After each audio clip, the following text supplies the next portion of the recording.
Jai Shri Krishna. This video is for Gita Olympiad 2025 and today I am going to recite Adhyay number 18, that is a Moksha Sannyasa Yoga, and a remaining shloka and its meaning in Gujarati. Om Shri Paramatmani Namaha. Shloka number 73.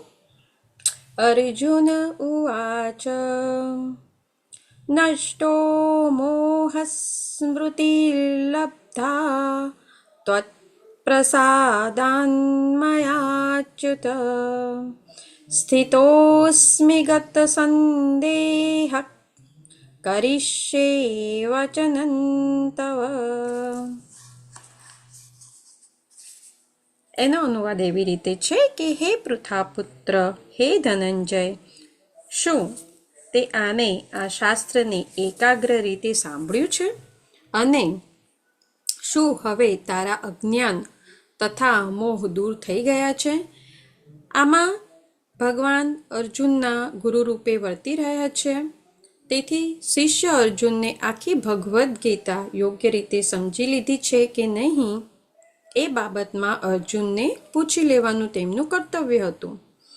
જો સમજાય ન હોય તો ભગવાન ગમે તે મુદ્દો પુનઃ સ્પષ્ટ કરવા જરૂર હોય તો સંપૂર્ણ ભગવદ્ ગીતા ફરીથી સમજાવવા તૈયાર હતા.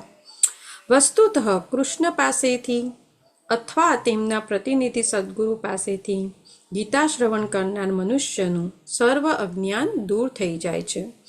ભગવદ્ ગીતા કોઈ એવો સાધારણ ગ્રંથ નથી કે જે કોઈ કવિ કે નવલકથા લેખક દ્વારા લખાયો હોય. તેને તો સ્વયં પૂર્ણ પુરુષોત્તમ પરમેશ્વરે લખેલ છે અને કહેલ છે, જે ભાગ્યશાળી મનુષ્ય આ ઉપદેશને કૃષ્ણ અથવા તેમના સાચા આધ્યાત્મિક પ્રતિનિધિ પાસેથી સાંભળે છે તે નક્કી મુક્ત પુરુષ થઈને અજ્ઞાનના અંધકારમાંથી બહાર નીકળી જાય છે. શ્લોક નંબર 74.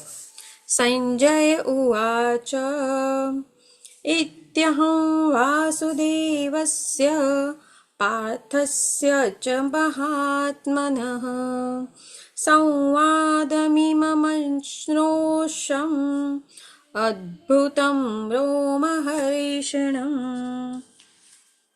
એનો અનુવાદ એવી રીતે છે કે અર્જુને કહ્યું, હે કૃષ્ણ,